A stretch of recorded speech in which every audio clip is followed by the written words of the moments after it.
వస్తుంది. అదండి ఇక్కడ బెండ్ అవుతున్నాం చూడండి. నన్నేమో పట్టుకోమన్నారు, నాకు ఎలా పట్టుకోవాలో అర్థం కాలేదు.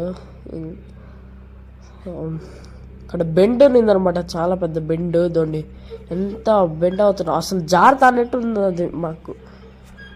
Super bend. అక్కడ చూడండి ఎంత బాగా బెండ్ అయినామో మేము.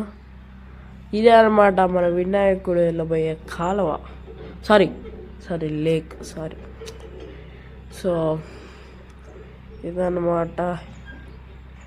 ఇప్పుడు లెట్స్ గో. మనం వెళ్ళట్లేదు, నాకు చెప్పులు కూడా లేవు గైస్, ఇక్కడ ముళ్ళు ఫుల్ ఉంటాయి. సో నేను జస్ట్ ట్యాటర్లోనే ఉందాం అనుకుంటున్నాను. అలా అనుకున్నానో లేదో మా బాబాయ్ ఏం చెప్పాడంటే, మనం వినాయకుడిని కిందకి దింపట్లేదు, బికాస్ బరువు ఎక్కువ ఉంటాడు కాబట్టి దింపడం కష్టంగా ఉంది.